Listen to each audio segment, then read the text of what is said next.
Welcome back. For years, we've been talking about proposals and plans for a massive wind farm off the coast of New Bedford. And now we're seeing how New Bedford's fishing port is transforming to accommodate the industry. Some fishermen say they're concerned that physically and financially there isn't room for both of these industries in the harbor. But city leaders see this as an opportunity to create more jobs. Kate Walsh shows us how local institutions are preparing the workforce.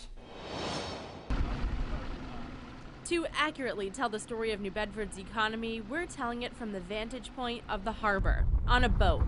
Fishing boats are double, triple, quadruple docked here, giving proof to the fact that this port is the most lucrative fishing port in the country, 20 years and counting.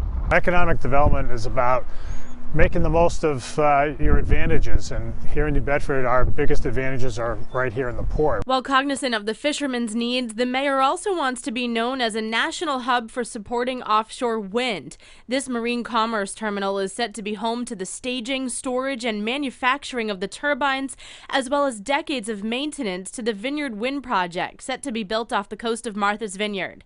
And this former power plant will soon be the Foss Marine Terminal, which will also support the industry. This is a research ship that's being used to map out how the wind turbines will be placed out in the ocean. And it's so large, it makes the fishing boats in the harbor look small. But to put it into perspective, this is only half the size of the ships that will be used to bring out the wind turbines. Each blade is about the length of a football field. We think we've got some cards to play, and so it includes all the port infrastructure and the proximity to the wind farms.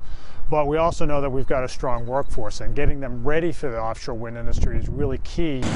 Potentially thousands of long-term jobs for New Bedford. And we discovered local schools are harnessing this potential.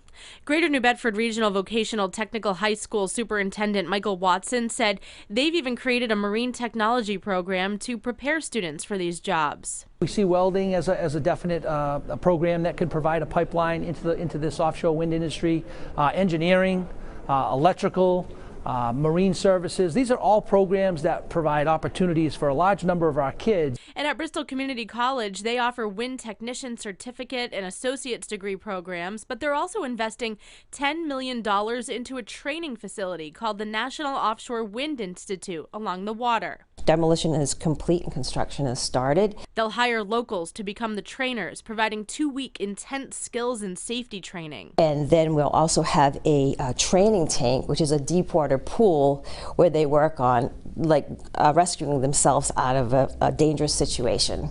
So it's there's nothing like this closer than Maryland. The nonprofit New Bedford Ocean Cluster is serving as a liaison between Vineyard Wind and local companies to make sure the contracts and jobs stay local. In New Bedford, I'm Kate Walsh, 12 News.